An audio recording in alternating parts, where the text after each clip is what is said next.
Hello दोस्तों, नमस्कार। Way of maths channel में आपका फिर से स्वागत है। मैं हूं एम के गुजर। इस वीडियो में हम शुरू करेंगे प्रश्नावली 6.2, कक्षा 10 की गणित की प्रश्नावली 6.2। इससे पिछले वीडियो में 6.1 हल करवा चुके हैं। उसकी कुछ प्रमेय वगैरह जो बेसिक था वो मैंने हल करवा दिया था। उसका लिंक भी मैंने डिस्क्रिप्शन में दे रखा है, वो आप वहां से देखें। एक बात का ध्यान रखना, ये एक ऐसी प्रश्नावली है जो क्रमिक रूप से आपको देखनी पड़ेगी, पीछे से आपको कंटिन्यू देखनी पड़ेगी, जब जाकर के समझ में आएगी। कुछ इसमें भाग 9वीं कक्षा का भी है, वो भी आप देखना। दोस्त, ये 6.2 में हल करवाने से पहले, प्रश्नावली के प्रश्न हल करवाने से पहले मैं कुछ प्रमेय, एक प्रमेय है वो प्रमेय मैं आपकी हल करवा देता हूं। इसमें पहले आप एक प्रमेय और इसका बेसिक देख लेना। ध्यान रहे, ये प्रमेय भी बहुत इंपॉर्टेंट प्रमेय है, परीक्षा में भी आ चुकी है। और इसी प्रमेय के आधार पर, एक ही प्रमेय के आधार पर, थेल्स की जो यूनानी गणितज्ञ थेल्स था, उसकी एक ही प्रमेय के आधार पर सारी 6.2 टिकी हुई है। वो प्रमेय देखें जिसको हमें इस प्रमेय को थेल्स प्रमेय या आधारभूत समानुपातिक प्रमेय भी कह सकते हैं। देखें, यदि किसी त्रिभुज की एक भुजा के समांतर, यदि किसी त्रिभुज की एक भुजा के समांतर अन्य दो भुजाओं को भिन्न भिन्न बिंदुओं पर प्रतिच्छेद करने के लिए एक रेखा खींची जाए, तो ये अन्य दो भुजाएं एक ही अनुपात में विभाजित हो जाती हैं। ये प्रमेय है। अब इस प्रमेय को हल करवाने से पहले मैं कुछ चीजें क्लियर करवाना चाहता हूं आपकी, जो बहुत ही इंपॉर्टेंट है। देखो, अपनी ये प्रश्नावली है त्रिभुज की, और त्रिभुज की समरूपता और सर्वांग समता हम पढ़ रहे हैं। पहले मैं आपको बता दूं कि त्रिभुजों की समरूपता, देखें स्क्रीन पे देखना, त्रिभुजों की समरूपता। अब दो त्रिभुज कब समरूप होते हैं? देखो, दो त्रिभुज कब समरूप होते हैं? यदि उनके संगत कोण बराबर हो। पहली जो विशेषता आइडेंटिटी है वो यही है कि उनके संगत कोण बराबर होने चाहिए। दो त्रिभुज जब ही समरूप होंगे, उनके संगत कोण बराबर हो, तथा उनकी संगत भुजाएं एक ही अनुपात में हो, यानी समानुपाती। दो त्रिभुज जब ही समरूप होते हैं यदि उनके संगत कोण बराबर हो तथा उनकी संगत भुजाएं एक ही अनुपात में हो या समानुपाती हो। अब अगला एक पॉइंट आता है कि समान कोणिक त्रिभुज। मैं ये चीजें भी आपको क्लियर करवा दूंगा, सवाल को समझाऊंगा या सर्वसमीका हल कराऊंगा, तब सारी चीजें क्लियर करवा दूंगा। समान कोणिक त्रिभुज, समान कोणिक त्रिभुज किसे कहेंगे? देखें, यदि दो त्रिभुजों के संगत कोण समान हो तो उन्हें समकोणिक त्रिभुज कहेंगे, समान कोणिक त्रिभुज कहेंगे। यदि दो त्रिभुजों के संगत कोण समान हो तो उन्हें समकोणिक त्रिभुज कहते हैं। देखो, इसी के आधार पर जो यूनानी गणितज्ञ हुआ था थेल्स ने एक मोस्ट लाइन लिखी है, बहुत ही इंपॉर्टेंट है ये, कि दो समान कोणिक त्रिभुजों में उनकी संगत भुजाओं का अनुपात सदैव समान रहता है। यह आपको अभी समझ में नहीं आएगा। मैं 6.1 जो प्रमेय है उसको हल करवाने के बाद में इस लाइन को हल करवाऊंगा। थेल्स ने जो ये लिखा है उसको क्लियर करवा दूंगा, आपको सिद्ध कर दूंगा कि दो समान कोणिक त्रिभुजों में उनकी संगत भुजाओं का अनुपात सदैव समान रहता है। ठीक है, दो समकोणिक संगत भुजाओं का अनुपात ऊपर दे रखा है कि संगत कोण बराबर और संगत भुजाएं से एक ही अनुपात में हो, और समान कोणिक दो त्रिभुजों के संगत कोण समान हो तो समकोणिक त्रिभुज कहते हैं। और समान कोणिक, जब समान कोणिक त्रिभुज ही होता है तो उनकी संगत भुजाएं भी एक ही अनुपात में विभाजित रहती हैं। ठीक है, अब इसको मैं बाद में क्लियर करवाऊंगा, और ये प्रमेय सिद्ध करने के बाद में आपको बहुत अच्छी तरह समझ में भी आ जाएगी। दूसरी प्रमेय से पहले एक कक्षा 9 में हमने पढ़ी थी, शायद 6.2 प्रमेय थी, और 9वीं कक्षा का जो मैथ पढ़ाई है उसका लिंक आप देख लेना, उसमें क्लियर भी करवा रखी है, और उसका आधार हम यहां जरूर लेंगे। वो है, देखो, एक ही आधार और एक ही समांतर रेखाओं के बीच स्थित त्रिभुज क्षेत्रफल में बराबर होते हैं। क्या है? एक ही आधार और एक ही समांतर रेखाओं के बीच स्थित त्रिभुज क्षेत्रफल में बराबर होते हैं। इसका यूज हम प्रमेय पढ़ाएंगे 6.1, उसमें भी करेंगे, और मैं इसको समझा भी देता हूं। आप देखो क्या होगा, एक ही आधार और समांतर रेखा के बीच में कैसे होगा ये आप देख लें। एक ही आधार और एक ही समांतर रेखाओं के बीच स्थित त्रिभुज क्षेत्रफल में बराबर होते हैं। ये देखो कैसे क्लियर होगा। जैसे ये त्रिभुज है और इस त्रिभुज के ये दोनों रेखाएं समांतर हैं, ये रेखा और ये रेखा दोनों समांतर हैं। या दूसरा आप ऐसा लिख सकते हो कि आधार ये है और ये दोनों समांतर रेखाएं हैं, ये दोनों समांतर रेखाएं हैं। अब यहां से इसको हम आधार मान करके इन दोनों रेखाओं के बीच में कितने भी त्रिभुज बन जाएं वो क्षेत्रफल में बराबर होंगे। ये त्रिभुज, ये त्रिभुज, ये दोनों क्षेत्रफल में बराबर होंगे। चाहे एक त्रिभुज आप और मान लो, ये त्रिभुज, ये सारे के सारे त्रिभुज क्षेत्रफल में बराबर होंगे। ये सारे के सारे त्रिभुज क्षेत्रफल में बराबर होंगे। 9वीं में पढ़ा था ये हमने, इसका लिंक भी मैंने डिस्क्रिप्शन में डाल दूंगा, जो आप देख लेना कि एक ही आधार और एक ही समांतर रेखा हो। ये आधार एक ही आधार है और ये एक ही समांतर रेखा है। एक ही आधार और समांतर रेखा के बीच में जितने भी त्रिभुज बनेंगे वो क्षेत्रफल में क्या होंगे, बराबर होंगे। 6.1 अपन प्रमेय पढ़ेंगे, उसमें बहुत इंपॉर्टेंसी रखती है ये चीजें। जैसे ये त्रिभुज है, इसमें एक त्रिभुज, ये आधार और ये बना दिया एक त्रिभुज, एक त्रिभुज ये बना दिया, ये दोनों क्षेत्रफल में क्या होंगे, बराबर होंगे। ठीक है, अब देखेंगे प्रमेय, देखेंगे अब 6.1 प्रमेय हल करवाते हैं।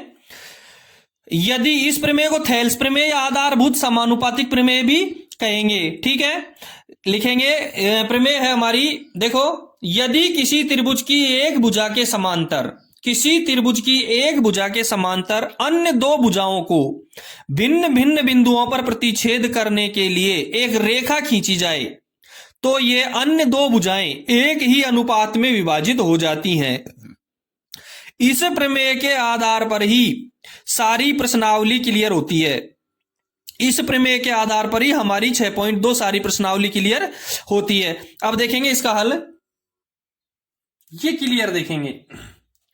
यदि किसी त्रिभुज की एक भुजा के समांतर, बहुत इंपॉर्टेंट है, अन्य दो, एक भुजा के समांतर अन्य दो भुजाओं को भिन्न भिन्न बिंदुओं पर प्रतिच्छेद करने के लिए एक रेखा खींची जाए तो यह अन्य दो भुजाएं एक ही अनुपात में विभाजित हो जाती हैं। अब देखेंगे इसको हल करने के लिए क्या करेंगे। बहुत इंपॉर्टेंट प्रमेय है, इसी से आधार पर सारी प्रश्नावली हल हो रही है और इसकी विपरीत जो विलोम है वो भी आपको मैं बता दूंगा। देखो, सबसे पहले हम एक त्रिभुज बनाते हैं, एक त्रिभुज बनाते हैं। ये हमने एक त्रिभुज बना दिया,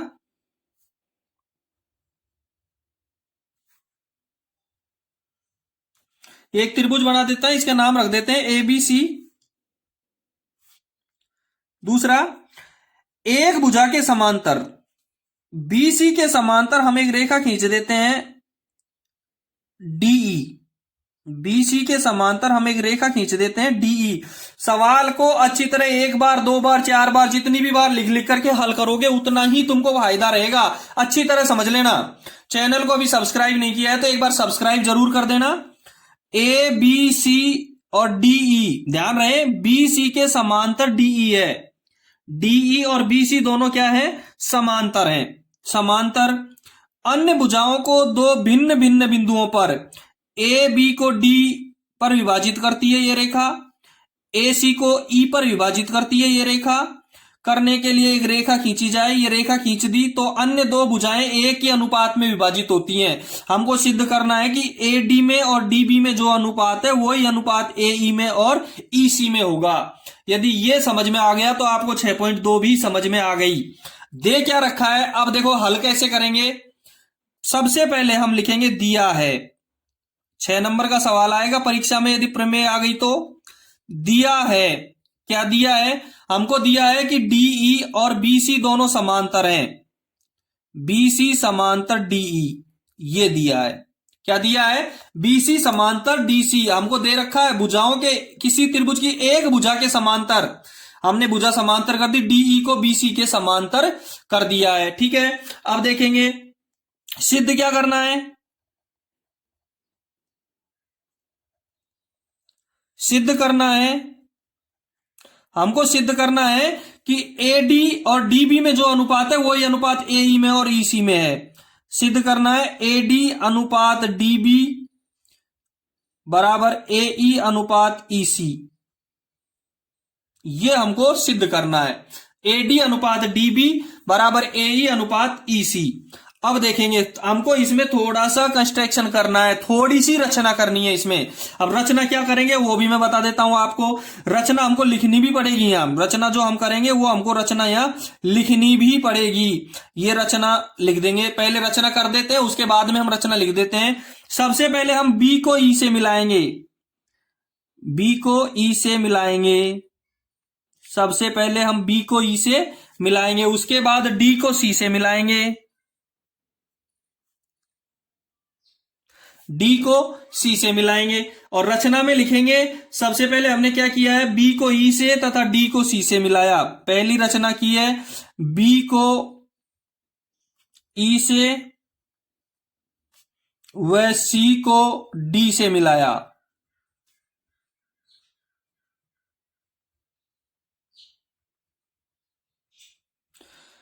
बी को ई से व सी को डी से मिलाया, ठीक है। अब देखेंगे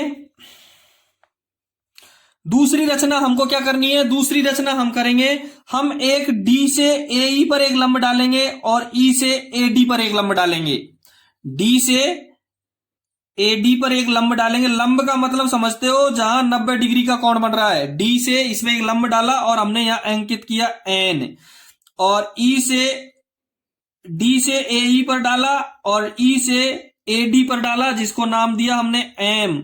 यहां 90 डिग्री का कोण बन रहा है, यहां 90 डिग्री का कोण बन रहा है। रचना में दूसरा बिंदु लिखेंगे, दूसरा बिंदु हम लिखेंगे डी से ए ई पर।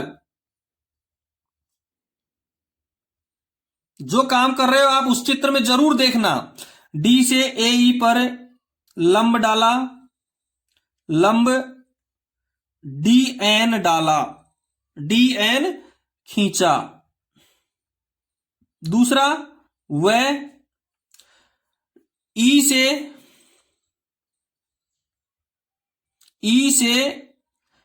ए डी पर, ई से ए डी पर ई एम लंब खींचा। कोई बात नहीं, उधर पहले लिख दिया, यह हमने कंस्ट्रक्शन कर दिया, ठीक है।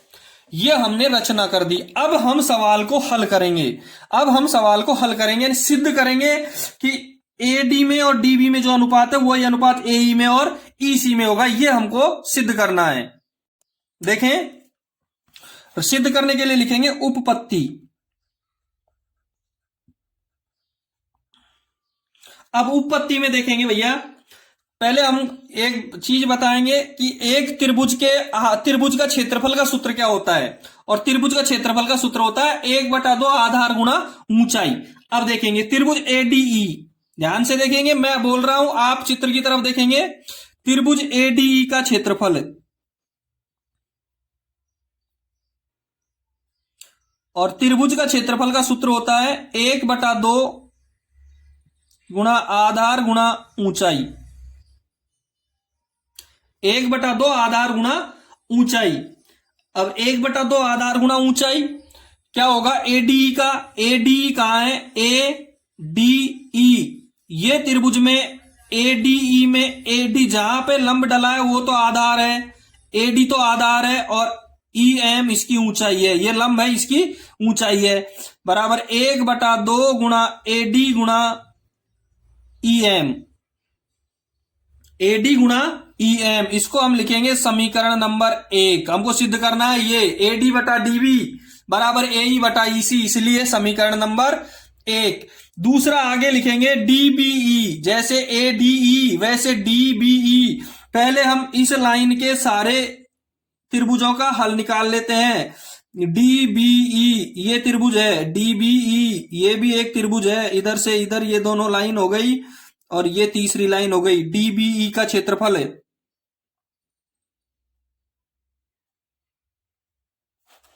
डीबीई का क्षेत्रफल सूत्र वही लगेगा 1/2 आधार गुणा ऊंचाई। अब भैया एक चीज दिखा दूं मैं आपको, इसमें आधार क्या रहेगा। आधार अधिक कोण त्रिभुज है, 90 डिग्री से ज्यादा का कोण का त्रिभुज है, इसलिए इसका आधार दूर जाएगा यहां से। ये एम एन ई एम, इस लाइन को आगे बढ़ा दिया और ई एम ऊपर से लंब डल गया, यही इसका आधार होगा, यही इसका आधार होगा।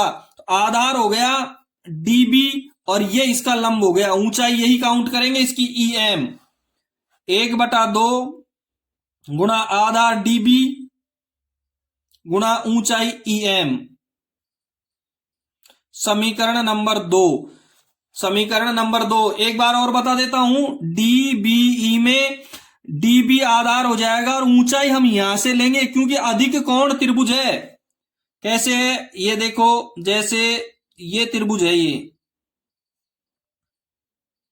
अब इसकी ऊंचाई इस रेखा से यहां 90 डिग्री का कोण बने।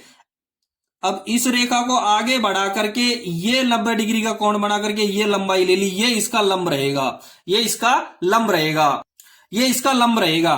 ठीक है, अब देखेंगे दोनों समीकरण हो गए, पहला और दूसरा। तीसरा समीकरण हमने एक बार चित्र के अंदर से इधर इस लाइन के सारे त्रिभुज निकाल लिए, अब इस लाइन के निकालेंगे जिसमें आधार AE रहेगा और दूसरा आधार EC रहेगा। ठीक है, तीसरा त्रिभुज लेंगे हम, त्रिभुज ADF का ADE का क्षेत्रफल उधर भी है, ऊपर का त्रिभुज दोनों तरफ है। सूत्र एक ही काम में आएगा, 1/2 आधार गुणा ऊंचाई ADE। पहले AD का ये आधार माना था, अब ये आधार मानेंगे, AE आधार रहेगा और DN इसकी ऊंचाई रहेगी। 1/2 गुणा AE गुणा DN, ये इसका समीकरण रहेगा 3। चौथा त्रिभुज है हमारे पास में, चौथा त्रिभुज हम लेंगे जैसे यहां DBE लिया था, DBE लिया था वैसे लेंगे ECD, ये त्रिभुज लेंगे जिसका आधार EC रहेगा, लंब रहेगा DN। त्रिभुज ACE का क्षेत्रफल, वीडियो थोड़ा सा बड़ा हो जाएगा लेकिन एक बार कंटिन्यू देखने पे समझ आ जाएगा। ACE का क्षेत्रफल, ACE में EC आधार हो जाएगा, लंब रहेगा DN।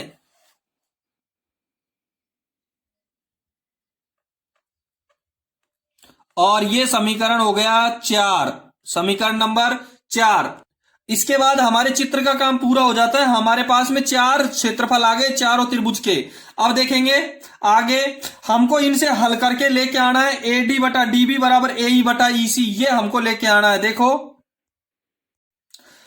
पहले समीकरण में और दूसरे समीकरण की तुलना करेंगे, AD की और DB की क्षेत्रफल की तुलना करेंगे और AD की और ACE की तुलना करेंगे, जब ही तो जाकर के हमारे इसमें आधार है इसकी और इसका अनुपात आएगा और इसका अनुपात आएगा। पहले इस त्रिभुज की और इस त्रिभुज की तुलना करेंगे, फिर इस त्रिभुज की और इस त्रिभुज की तुलना करेंगे, तुलना का मतलब अनुपात निकालेंगे।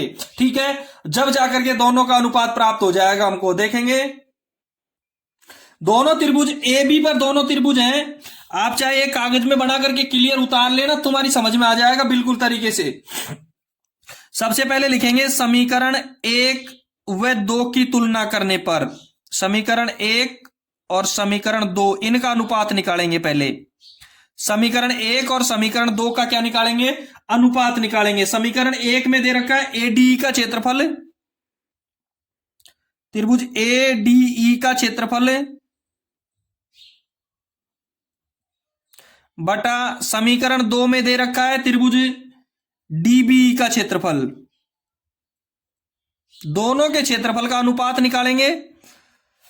ADE का क्षेत्रफल है 1/2 गुणा AD गुणा EM बटा DBE का क्षेत्रफल है 1/2 गुणा DB गुणा EM। ठीक है, दोनों का क्षेत्रफल हमको प्राप्त हो गया, इनका अनुपात निकालने के लिए EM से EM कट जाएगा, 1/2 से 1/2 कट जाएगा, बच गया AD/DB। इसको हम अनुपात समीकरण नंबर 5 कहेंगे। इसको कौन सा समीकरण कहेंगे, 5 समीकरण कहेंगे। 1 से और 2 से 5 आ गया, अब 3 से और 4 से समीकरण 3 का और समीकरण 4 का अनुपात निकालेंगे। समीकरण 3 में दे रखा है त्रिभुज ADE का क्षेत्रफल और समीकरण 4 में दे रखा है त्रिभुज ECD का क्षेत्रफल। दोनों के क्षेत्रफल का अनुपात निकालेंगे 1/2 गुणा AE गुणा DN, और इसका रहेगा 1/2 गुणा EC गुणा DN।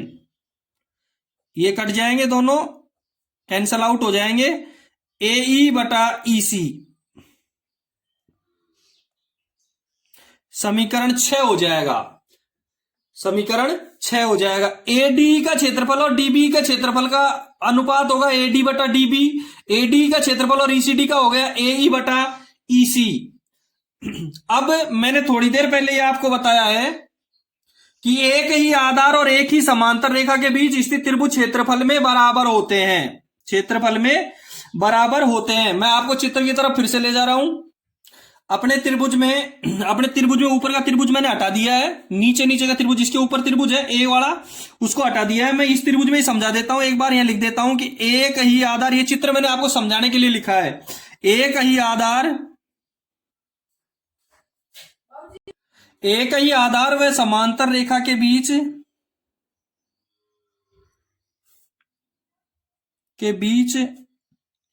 बने त्रिभुज, यह आपको लिखना है, क्षेत्रफल में समान होते हैं। प्रमेय से पहले मैंने आपको बता दिया था ये काम आएगी। अब इसके लिए देखेंगे, बहुत इंपॉर्टेंट है ये। एक ही आधार व समांतर रेखा के बीच, मैंने समझाया भी था और दोबारा से भी समझा देता हूं मैं आपको। कौन कौन से त्रिभुज, अब ये BC हमको पता है, BC और DE दोनों समांतर हैं, जो सिद्ध कर रहे हैं प्रमेय उसमें। अब इनके बीच में जो भी त्रिभुज बने वो बराबर होंगे। एक ही आधार BC आधार है, और ये BEC इसका आधार भी BC है, BDC इसका आधार भी BC है। दोनों एक ही आधार पर हैं और एक ही समांतर रेखा के बीच में बने हुए, क्षेत्रफल में बराबर होंगे। अतः त्रिभुज DBE, देखो DBE, मैं DB लिख रहा हूं, आप उधर देखेंगे DBE इसका आधार भी है, DE है इसका आधार, DBE इसका आधार, DE इसका आधार है, बराबर का क्षेत्रफल बराबर त्रिभुज ECD का क्षेत्रफल। दोनों त्रिभुज देखेंगे, दोनों का आधार DE है, ECD का क्षेत्रफल DBE का, इसमें आधार ये, DEC में आधार ये, इसका क्षेत्रफल, दोनों का क्षेत्रफल क्या होगा, बराबर होगा। इसको हम समीकरण नंबर 7 लिखेंगे। समझ में आ गई होगी ये लाइन। एक बार नहीं 4 बार देखना। पिछले भी मैंने थोड़ी देर पहले, इससे पहले भी बताया आपको कैसे ये बराबर होंगे, वो भी मैंने बता दिया आपको। अब देखेंगे 7 नंबर का जो समीकरण है उसका मान हम 5 नंबर के समीकरण में रखेंगे। ये 5 नंबर का समीकरण है, इसमें रखेंगे। कैसे रखेंगे, DBE, ये DBE है, ये क्या है, DBE है। इसकी जगह हम ECD को लिख देंगे, क्योंकि DBE का क्षेत्रफल और ECD का क्षेत्रफल दोनों क्या है, समीकरण नंबर 7 से बराबर है, इसलिए DBE के स्थान पर ECD लिखेंगे। देखेंगे समीकरण 5 में, समीकरण 7 से मान रखने पर, समीकरण 5 में समीकरण 7 से मान रखने पर किसका, ये या भी मैं ब्रैकेट में लिख देता हूं, त्रिभुज DBE के स्थान पर त्रिभुज ECD, ये आपके लिए लिखा है, परीक्षा में ये नहीं लिखना है, मैंने आपको समझने के लिए लिखा है कि आप समझ जाएंगे। ठीक है। अब देखो त्रिभुज ADE का क्षेत्रफल है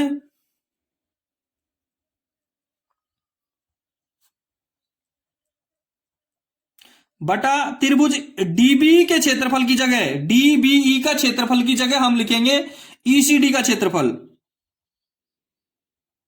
क्योंकि दोनों क्षेत्रफल में बराबर है। 7वें समीकरण से, इस समीकरण से DBE के स्थान पर ECD का क्षेत्रफल बराबर AD/DB, AD/DB। इसको हम समीकरण 8 लिखेंगे। प्रमेय थोड़ी सी लंबी है लेकिन एक बार समझ में आ जाएगी, जीवन भर नहीं भूलोगे। बस हो गया AD बटा DB। अब AD का क्षेत्रफल बटा ACD का क्षेत्रफल ये रहा, कितना है, AE बटा EC, AE बटा EC, समीकरण 6 से, समीकरण 6 से, समीकरण 6 में इसका मान दे रखा है, इसका मान दे रखा है समीकरण 6 में, और समीकरण 6 में इसका मान है AE बटा EC, AE बटा EC बराबर AD बटा DB, AD बटा DB, यही सिद्ध करना है हमको। AE बटा EC और AD बटा DB यही हमको सिद्ध करना था, ध्यान रहे, सिद्ध करना था। AD बटा DB बराबर AE बटा EC, कैसे भी लिख दो, इसको चाहे पहले लिख दो चाहे इसको बाद में लिख दो, कैसे भी लिख दो कोई दिक्कत नहीं है, या AD बटा DB बराबर AE बटा EC, ठीक है, यही हमको सिद्ध करना था। 6.1 प्रमेय आपकी पूरी है।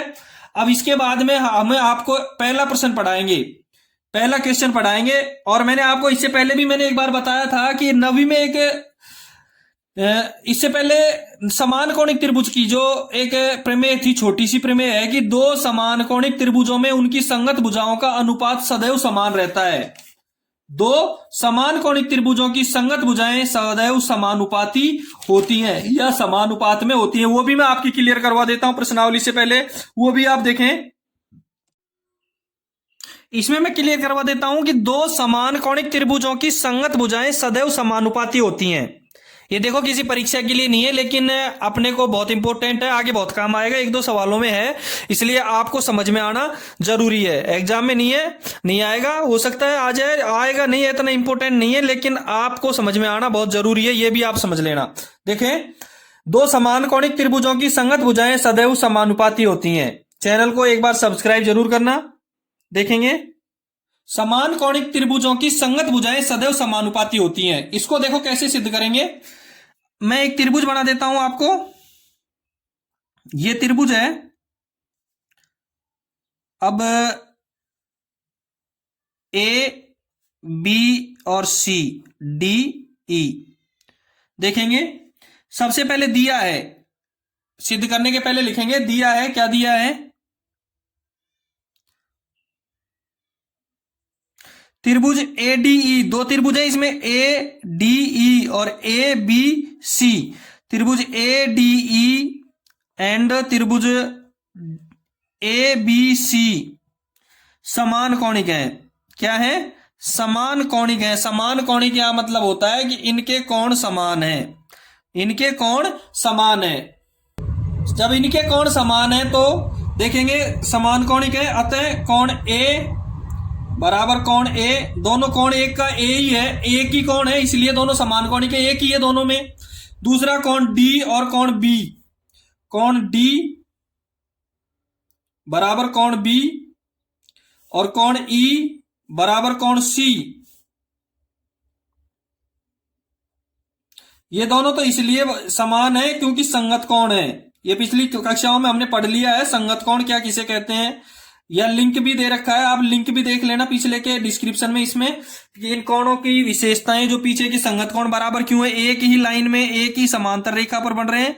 ये प्रतिच्छेद रेखा है और ये समांतर रेखा है। समांतर रेखा पर प्रतिच्छेदी लाइन के द्वारा बनाए गए कोण संगत कोण होते हैं जो समान होते हैं, ठीक है। C और E बराबर है, D और B बराबर है। ADE छोटा त्रिभुज है, ABC बड़ा त्रिभुज है। अब ये तो अब सिद्ध क्या करना है वो देखेंगे।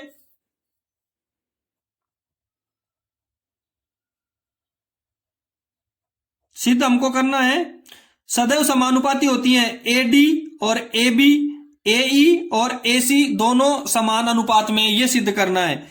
AD बटा AB बराबर AE बटा AC, ठीक है। थेल्स प्रमेय, इसी के जस्ट पहले हमने प्रमेय पढ़ी है, उत्पत्ति लिखेंगे, हमने जस्ट ही पढ़ी है थेल्स प्रमेय। थेल्स प्रमेय से कि दो भुजाएं जब समांतर, एक त्रिभुज की एक भुजा के समांतर खींची गई रेखा अन्य दो भुजाओं को समान अनुपात में काटती हैं। AD और DB, AD अनुपात DB बराबर होगा AE अनुपात EC के। AE, AD और DB में जो अनुपात है वही AE और EC में होगा, ठीक है। बस सिद्ध करने करते हैं, 2 मिनट लगेगी सिद्ध करने में। लिखेंगे व्युत्क्रम लिखने पर इसका व्युत्क्रम कर दो, क्योंकि हमको रखना क्या है सिद्ध करने में, एडी रखना है ना, तो जो रखना है उसको नीचे ले आओ।